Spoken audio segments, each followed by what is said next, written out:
안녕하세요. 잡시광입니다. 러시아 우크라이나 전쟁이 새로운 국면에 접어들고 있습니다. 대반격에 나선 이후 러시아의 방어선을 뚫는데 어려움을 겪던 우크라이나가 최근 진격에 속도를 내기 시작했는데요. 영국 매체 이코노미스트는 6월 4일 반격에 들어간 이래 다양한 접근을 시도해온 우크라이나가 어떤 것이 효과적인지 파악하기 시작했다. 최근 2주간 상황이 서서히 우크라이나에 유리하게 기울어지는 것을 목도했다고 보도했습니다. 우크라이나군이 제2차 세계대전 이후 최대 규모라는 동부전선 러시아군 방어선을 뚫을 수 있었던 이유는 정밀 타격이 가능한 서방제 장거리 무기가 큰 역할을 한 것으로 보입니다. 게다가 이런 상황에서 미국은 우크라이나의 F-16 전투기 제공을 승인했습니다. 덴마크와 네덜란드가 미국산 F-16 전투기 이전 승인을 요청할 경우 미국이 이를 신속히 승인하는 형식으로 F-16 전투기 지원을 결정한 것입니다.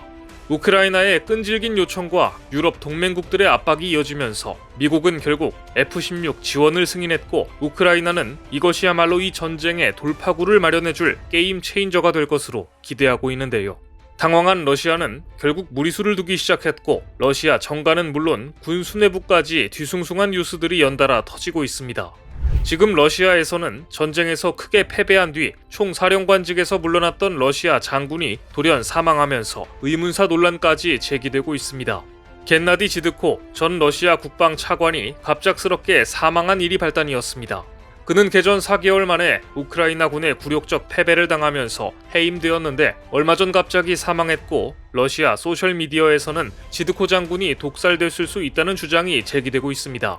더구나 그의 뒤를 이은 세르게이 수로비킨 총사령관은 바그너 그룹의 반란 이후 프리고진 바그너 수장과의 연계 의혹으로 체포됐습니다. 이처럼 러시아 군 수뇌부의 공백에 따라 인사 이동이 불가피해지면서 전쟁터에서도 전략 변화가 감지되고 있습니다. 러시아는 이제 전선이 아니라 우크라이나 후방, 즉 민간인 지역에까지 무차별 공습을 하고 있습니다. 지난 19일 우크라 북부 도심에 러시아가 미사일을 발사해 6살 소녀 등 130여 명의 사상자가 나왔습니다.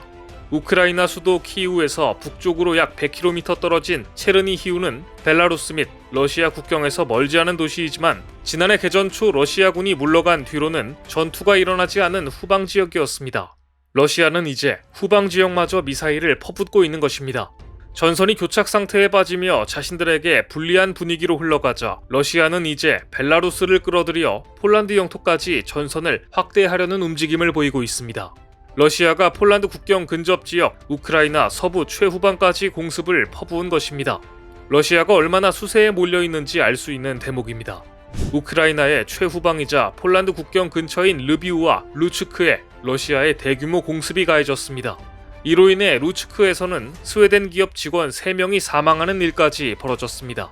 루츠크는 우크라이나 서북부에서 폴란드 및 벨라루스와 국경을 맞대고 있는 지역이고 르비우는 나토 회원국인 폴란드 국경에서 동쪽으로 불과 60km 정도 떨어진 지역입니다. 결국 러시아가 폴란드 코앞까지 공격을 퍼부은 것입니다. 이번 공습은 상당한 의미가 있습니다. 지금까지 러시아는 우크라이나 북부 후방을 공습했지만 이번 공습은 폴란드 국경 지역인 서부 후방을 공습한 것이기 때문입니다. 폴란드를 노린 도발이라는 게 너무나 명백했습니다. 이 과정에서 스웨덴 기업 직원까지 사망하면서 국제사회의 비난이 커지고 있지만 러시아는 아랑곳하지 않고 있습니다. 더구나 러시아는 벨라루스를 통해서도 폴란드를 압박하고 있습니다.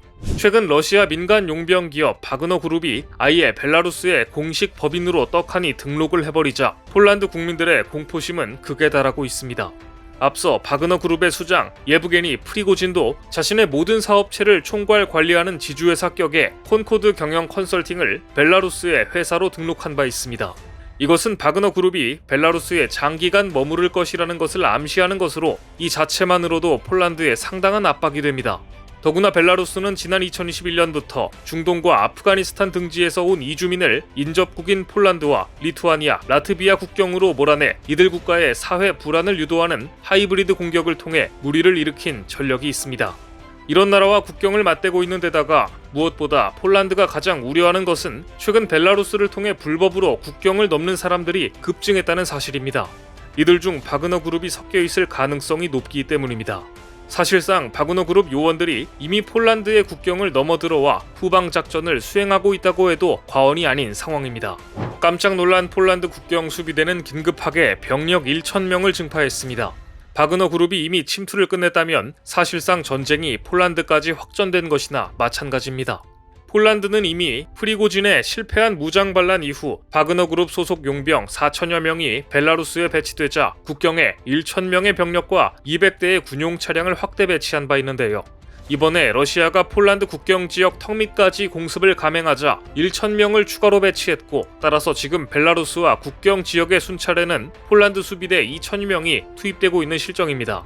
상황이 이렇게 되자 확전을 감지한 유럽 국가들은 너도 나도 한국에 무기 구매 요청을 하기 시작했습니다. 특히 우크라이나에 무기를 지원했던 덴마크는 확전이 감지되자 군수 창고를 채우기 위해 한국에 연락을 취하기 시작했습니다. 사실 덴마크는 그간 이스라엘 방산 무기 구입을 추진하고 있었습니다. 덴마크 국방부 산하 조달청은 이스라엘의 국제적 군수기업 LB 시스템즈와 이스라엘의 155mm 트럭 탑재 자주포인 ATMOS 그리고 LB 시스템즈가 개발한 펄스 다연장 로켓 발사 시스템에 대한 구매 협상을 진행 중이었습니다. 심지어 지난 3월에 아예 계약 체결까지 마쳤습니다. 그런데 무려 2달 만에 이스라엘제 무기 도입이 결정되자 부패 의혹이 불거졌고, 결국 덴마크 국방장관이 LB 시스템즈의 제안을 유리하게 제시함으로써 국회의원과 재무위원회를 조종한 혐의로 기소되기도 했습니다.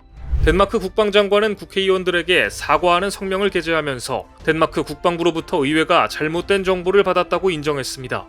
또 덴마크 조달청과 LB 시스템즈 간 합의가 이뤄진 점도 인정했습니다. 부패 의혹까지 불거지며 전력 약화가 장기화되자 다급해진 덴마크가 손을 내민 곳은 결국 한국이었습니다. 한화 에어로스페이스의 K9 자주포가 덴마크에 수출될 가능성이 상당히 높아졌습니다.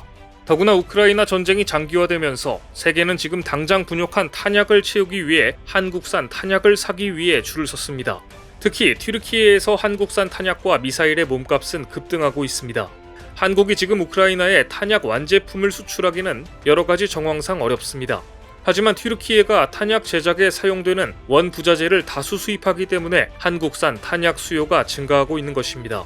더구나 지금 탄약류 외에도 스마트 미사일과 AESA 레이더 등의 수요까지 증가하면서 관련 부품 수요도 덩달아 증가하고 있습니다. 그리고 이러한 정황은 한국 방산 기업들에게 새로운 기회로 전개되고 있습니다. 한국산 제품은 가격 대비 품질이 우수해 황동을 비롯한 탄피용 소재뿐 아니라 미사일 관련 부품도 찾는 나라들이 크게 늘었기 때문입니다. 따라서 튀르키예 방산 시장에서 한국산 제품의 위상도 높아졌습니다. 튀르키예 방산 기업 아셀산은 현재 우수한 한국산 제품이 튀르키예에서 급부상하고 있다.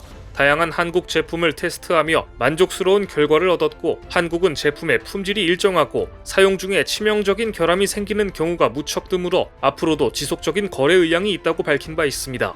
한편 러시아가 폴란드까지 전쟁에 끌어들이려는 야욕을 드러낸 지금 러시아가 폴란드 국경에 공습을 퍼부은 날 폴란드는 대규모 군사 퍼레이드를 벌였습니다. 이날 폴란드는 최신 무기들을 대거 동원했는데 여기에 한국산 K2 전차와 K9 자주 곡사포도 당당히 있었습니다. 또 한국이 수출한 FA-50 전투기는 유럽 하늘에서 처음으로 비행했습니다. 이처럼 한국 방산 무기들에 대해 전폭적 지지를 보내고 있는 폴란드는 벨라루스 국경에서 긴장이 고조되자 국민들을 안심시키기 위해 한국의 K2를 전면에 내세우기 시작했습니다. 이 이야기는 다음 편에 이어집니다. 오늘 준비한 소식은 여기까지입니다. 댓글을 통한 여러분들의 많은 의견 기다리겠습니다. 시청해주셔서 감사합니다.